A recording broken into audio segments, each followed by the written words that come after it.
मीना का घर ठीक से ही चल रहा था। मतलब अब सास और बहू दोनों कमा रही थी, खुद की जिंदगी जी रही थी, मिलजुल कर रह रही थी। लेकिन कहते हैं ना, दुख के दिन नहीं टिके तो सुख के दिन कैसे। अरे मंगलू, कहाँ है? कितने दिनों से गांव नहीं आया माँ की खोज खबर लेने। तभी मीना आ जाती है। अरे दादी साहब, कैसे आना हुआ? बताया नहीं हम स्टेशन आ जाते। ये बोलते हुए मीना अपनी दादी सास के पैर छूने के लिए झुकती है कि दादी सास जोर की लात मारती है। बड़ी आई, कैसे आना हुआ? मेरे पति का मकान है ये। और तेरे बाप ने क्या दिया जो तू पूछ रही है, हैं? और ये क्या पहना है? न साड़ी न सर पर पल्लू, बात बात पर जबान खुलती है। दादी सास बोलना रोक ही नहीं रही थी। मीना को गुस्सा आने ही वाला होता है कि उसकी सास आ जाती है। क्या बात है मीना, कौन चिल्ला रहा है? मैं हूँ मंगलू की दुल्हन। बहुत चपर चपर कर रही है ये मीना बहू। इसकी जुबान पर लगाम लगवा ले। मम्मी जी, मेरी बहू है, घोड़ा थोड़ी ना है जो लगाम लगवा दूं।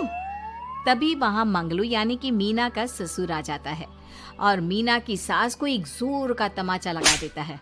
वाह, जुम्मा 2 दिन हुए नहीं कमाना शुरू किए, मेरी माँ के सामने होशियार बन रही है।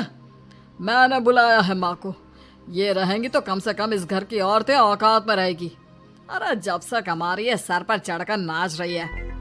चिंता न कर मंगलू, मैं आ गई हूँ ना। दोनों को लाइन में लगा कर रखूंगी। दोनों बहू ने मेरे मंगलू की जिंदगी खराब कर रखी है। तभी वहां पोता यानी कि मीना का पति आ जाता है। पोता जो कि दादी का दीवाना था। दादी मुझे क्यों नहीं बताया कि आप आने वाले हैं? मैं गांव आ जाता कार लेकर आपको लेने। अरे तू तो जानता ही है, कार में बैठ नहीं पाती। पता नहीं, बहुत दिनों से लग रहा था कि तू और मंगलू परेशान है। आज मन नहीं माना तो आ ही गई मैं। देख, यहाँ आकर पता लग रहा है। क्या पता लग रहा है दादी? यहाँ तो सब ठीक है, किसी को कोई परेशानी नहीं है। क्यों माँ, क्यों मीना, क्या हो गया? इन दोनों को क्यों परेशानी होगी? इन लोगों ने तो परेशान करके रखा है। माँ और मीना के बारे में कैसी बात कर रहे हैं पापा? क्या हो जाता है आपको रह रहकर? तू तो खाना बना बना कर बेशर्म हो गया है, लेकिन मैं नहीं। मेरी माँ आ गई है अब इस घर में। अब यहाँ सब वैसे ही रहेंगे जैसा मैं चाहता हूँ। देख मंगलू, तेरी बहू काम करती है तो मुझे कोई लेना देना नहीं है, लेकिन मेरी बहू कोई दर्जी का काम नहीं करेगी। साफ साफ बोल रही हैं। लेकिन दादी साहब, वो तो बहुत अच्छा बुटीक चला रही हैं। बहुत अच्छा चला रही है, लेकिन हम लोगों ने अपने घर की बहू से ना काम नहीं करवाना। अरे इसके बाप को शादी के वक्त ही बोल दिया था। और इसके बाप जिन्होंने दहेज में एक साइकिल दी थी ना, कैसे हाथ जोड़कर कह रहा था, मेरी बेटी आपके घर आ गई, इससे सौभाग्य कुछ नहीं। अब देखो इसकी बेटी, बहू आ जाने के बाद सर पर चढ़ रही है मेरे मंगलू के। मीना जो कि सास की बुराई सुनकर परेशान हो जाती है। दादी सा छोटा मुंह बड़ी बात। लेकिन क्या पिताजी ने आपको बताया नहीं? सासू माँ ने अपने पैसे से ससुर जी के जन्मदिन में कार दी थी। ससुर जी इतने साल से स्कूटर से जाते थे, अब कार से जाते हैं। क्यों ससुर जी, बताया नहीं आपने? क्यों रे मंगलू, कार ले ली तूने? मुझे तो तू पैसे भी नहीं भेज रहा। 2 महीने से कैसे कैसे दिन काट रही थी और तू यहाँ कार से घूम रहा है। आप भी सासू माँ को अपने बैंक अकाउंट की डिटेल दे दीजिए दादी साहब, वो डाल दिया करेंगी पैसे आपके अकाउंट में। क्यों सासू माँ? मंगलू यानी कि मीना का ससुर, जिसने अपनी माँ को गांव से सिर्फ अपनी बीवी को लगाम लगाने के लिए बुलाया था, ये सब देखकर जोर से चिल्लाता है। मीना बहू, चलो दादी सास आई है, ये नहीं कि खाने पीने का इंतजाम करे। अरे माँ, तू भी किन लोगों की बात में आ रही है? चल मेरे साथ मेरे कमरे में चल। ससुर अपनी माँ को लेकर कमरे में चला जाता है और दोनों बैठकर वैसे ही पंचायत शुरू कर देते हैं जैसे कोई बहू अपनी माँ से सास की बुराई कर रही हो। देख मंगलू, गलती तो तेरी ही है। जो तूने घर की जनानियों को काम के लिए बाहर निकाला। दूसरे तेरे पापा को देखा था, कभी मुझसे फालतू बोलते। अरे मरते दम तक तेरा बाप मेरी मुट्ठी में रहा है, यही सिखाया था मैंने तुझे।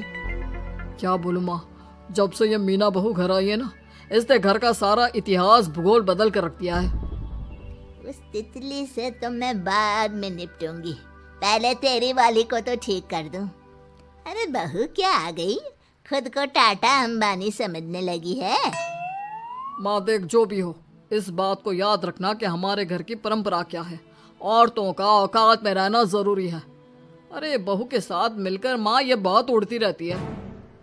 बेटा देख, गलती तो तेरी भी है, क्यों तूने इसे काम करने की छूट दी। मारना भी कम कर दिया है तूने इसे, वरना पहले आती थी तो बहू का कोई ना कोई हिस्सा सूजा हुआ या काला ही दिखता था। देखकर तसल्ली मिलती थी कि तूने कंट्रोल कर रखा है। इस बार तो काला और सूजा छोड़, अच्छी खासी चमकती दिख रही है ये। अब क्या बताऊं माँ, गलती तो हो गई है। हाँ, वो कार देखकर पिघल गया होगा ना तू। अरे बेटा, औरतों को मुट्ठी में रखा कर। शान की साइकिल ज्यादा अच्छी कुत्ता बनकर कार चलाने से, समझा। मीना का ससुर अपनी माँ की बात को सुन रहा था। बस माँ, जो गलती हो गई मिट्टी डाल उस पर। अब बस तू ना घर पहले जैसा करके जाना। ये सब ना बहू का किया धरा है, समझी। मतलब बहू को ठीक करना है तो बहू की बहू को लगाम लगाना होगा, ठीक है। दोनों माँ बेटा बातें करके सो जाते हैं। सोने के बाद अगली सुबह मंगलू की बीवी यानी कि मीना की सास, माँ जी उठिए, ये लीजिए गर्म पानी और ये दादुन। चलिए तो याद रहा तुझे, वरना मैंने तो सोचा था कि बहू के चक्कर में पागल ही हो गई होगी बिल्कुल। अरे बहू के चक्कर में पागल होने का क्या मतलब होता है माँ जी। उसने मुझे मेरे पैरों पर खड़ा होना सिखाया है। मैं तो कहती हूँ उसके जैसी मेरी बेटी होती ना तो शायद मैं बहुत पहले जीवन का मतलब समझ चुकी होती। तो दादी सास को समझ में आ जाता है कि सारा मामला मीना पर जाकर ही ठीक होगा। वो सोच लेती है कि अपनी बहू को छोड़कर पहले मीना को सही करना है। फिर अगले रोज, अरे मेरे पोते के पास तो मेरे पास बैठने का वक्त भी नहीं है, हैं? अरे कैसी बात करती है दादी, तेरे लिए तो मैं नौकरी भी छोड़ दूं। नौकरी नहीं, तू ना बीवी छोड़ दे, खुश हो जाऊंगी मैं। नीरज हैरान हो जाता है कि उसने तो मजाक किया था। दादी ये क्या बोल रही है? कैसी बात कर रही हो दादी, मीना ने तो सारा घर संभाला हुआ है। पहले तो घर गिरा जा रहा था ना। तेरी मीना के आने के पहले ना घर में चूल्हा जल रहा था, ना कोई रोटी खा रहा था, क्यों? नीरज को दादी बीवी के खिलाफ खूब कान भरती है। तू सही कह रही है दादी, औरत पैर की जूती और हाथ की मुट्ठी में ही ठीक लगती है। मीना ने ना सिर्फ घर का माहौल बिगाड़ा, माँ को भी पिताजी की इज्जत करनी छुड़वा दी। अब ठीक बोल रहे हो, घर को बिगाड़ने की मेन जिम्मेदार तो मीना ही है दादी। अभी उसे ठीक किए देता हूँ। तभी वहां पिता भी आ जाता है। देख बेटा, तो रोटी कम खाना मंजूर, लेकिन इन औरतों के आगे झुकना मंजूर नहीं। तेरी दादी ने घर की परंपरा बनाकर रखी, मजाल कि मेरा बाप मेरी माँ के सामने कुछ कह लेता। पर पापा एक बात पूछनी थी। रहने बेटा, तू ना कंफ्यूज है जीवन में, तू ना कंट्रोल कर पाएगा अपनी जनाने को। मंगलू, मेरी तो टिकट ही करा दे गाँव की। तुम लोगों के घर तो मर्दों की कोई इज्जत ही ना है, और ये मेरे घर की परंपरा ना है, मैं चली। अरे ना ना दादी, मैं तो बस देख अब मैं कैसे कंट्रोल करता हूँ इसे कल।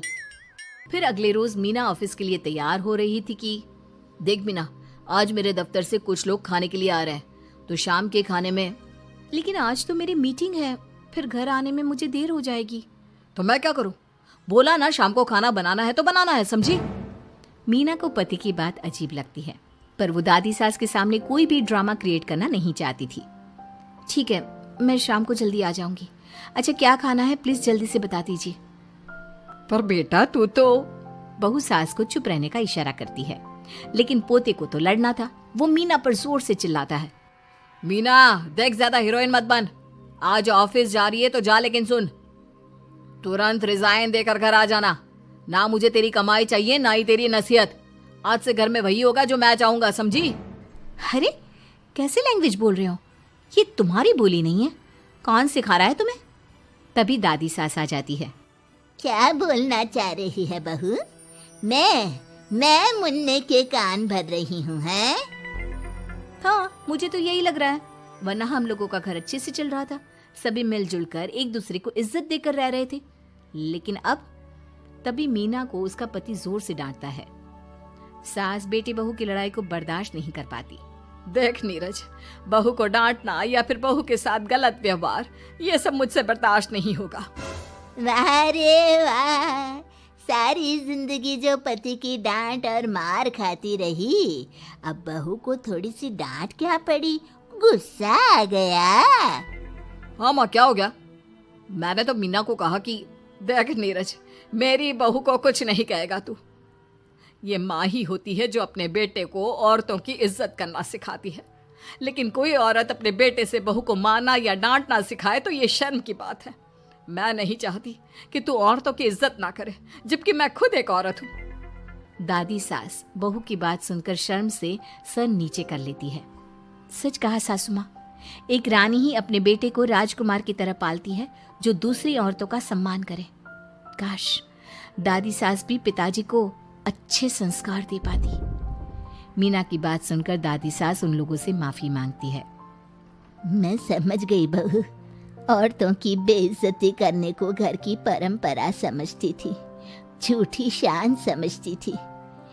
वो सब गलत है।